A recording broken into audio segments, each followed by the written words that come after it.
Assalamualaikum warahmatullahi wabarakatuh. Perkenalkan, nama saya Nur Haida dengan NIM 4514210018.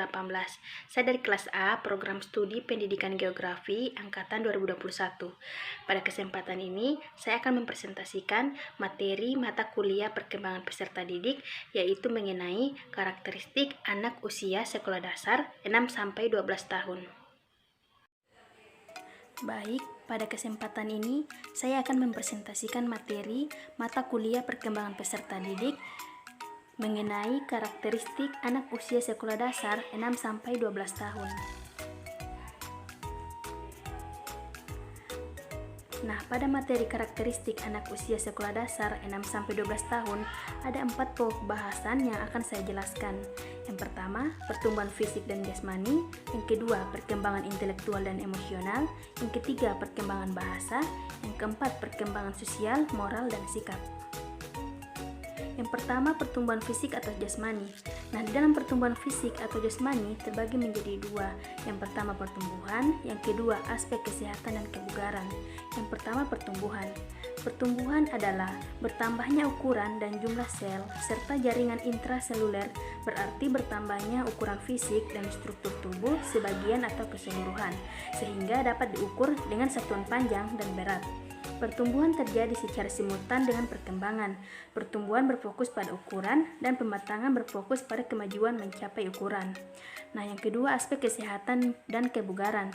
Anak usia sekolah dasar harus disesuaikan dengan aktivitas fisik sesuai tumbuh kembang, harus disesuaikan dengan karakteristik dan prinsip tumbuh kembang anak sesuai rentang umurnya.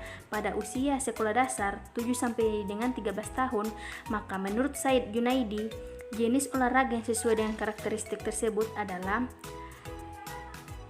pada periode umur 7-8 tahun, sekolah dasar kelas 1 dan 2, yang pertama adalah latihan untuk memperbaiki postur tubuh. Yang kedua, jalan, lari hop dengan irama musik, kombinasi lari lompat.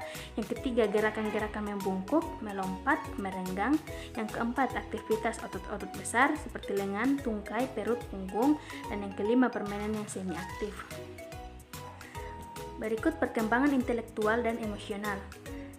Nah, dalam perkembangan intelektual dan emosional terbagi menjadi dua. Yang pertama, perkembangan intelektual, dan yang kedua, perkembangan emosional. Nah, yang pertama, perkembangan intelektual.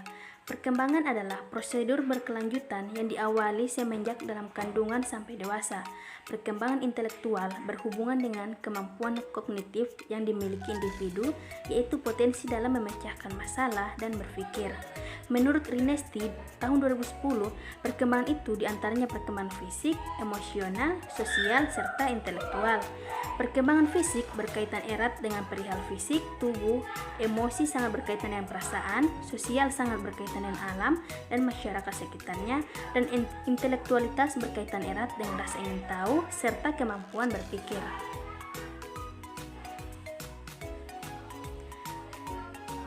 Menurut Santoso dalam Ramaikis tahun 2013, terciptanya bermacam agenda yang memberikan bantuan untuk keperluan anak guna memajukan kemampuan intelektual, emosional, spiritual, moral, secara fisik secara optimum hingga mencetak generasi yang sempurna serta bisa bersaing secara menyeluruh.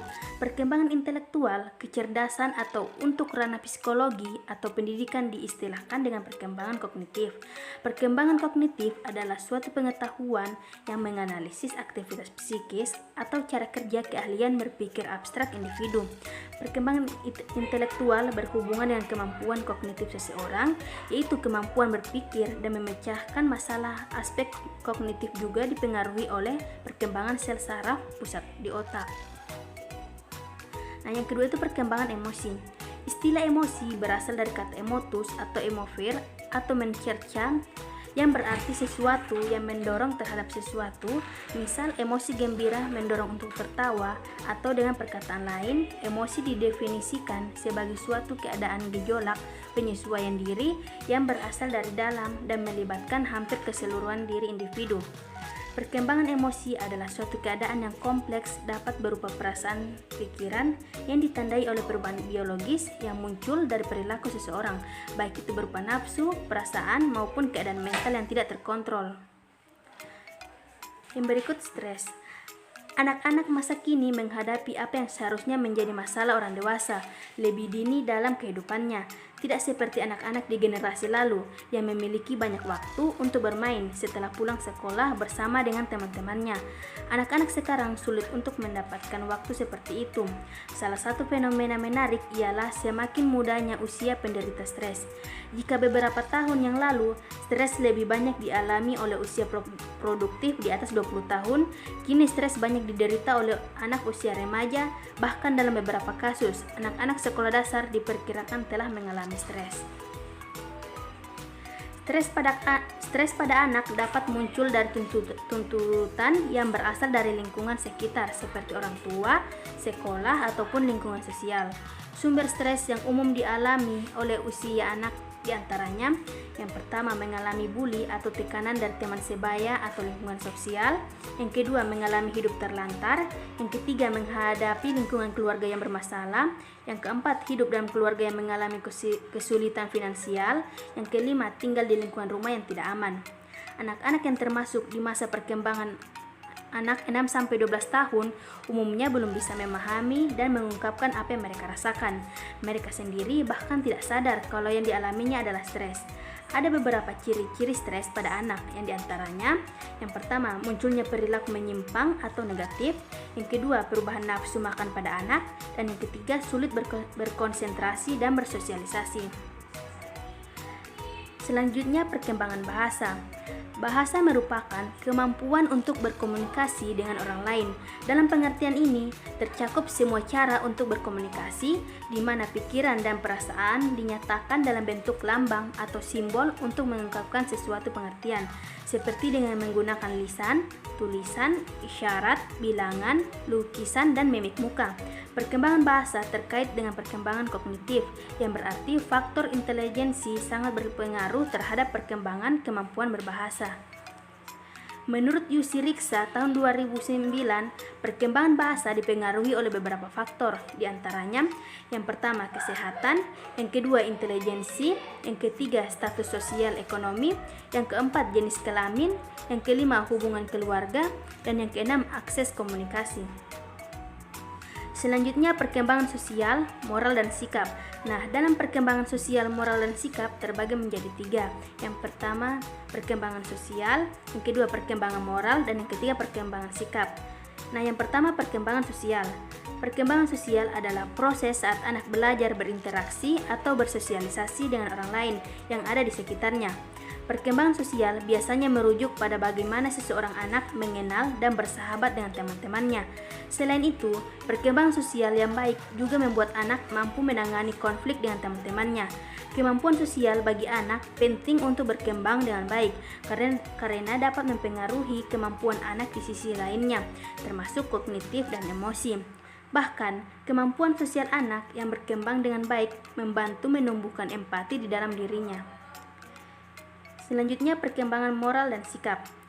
Perkembangan moral berkaitan dengan aturan dan konvensi tentang apa yang harus dilakukan oleh manusia dalam interaksi dengan orang lain, dan perkembangan moral memiliki dimensi intrapersonal yang mengatur aktivitas seseorang ketika ia tidak terlibat dalam interaksi sosial, dan dimensi antar pribadi yang mengatur interaksi sosial dan lingkungan.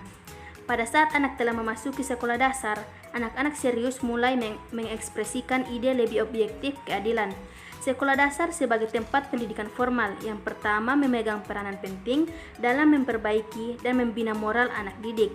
Apabila sekolah dasar berhasil melakukan hal tersebut, maka ini akan berdampak pada seluruh dimensi pengetahuan yang lain. Anak menjadi terangsang untuk merespon informasi dari setiap materi pelajaran yang diberikan.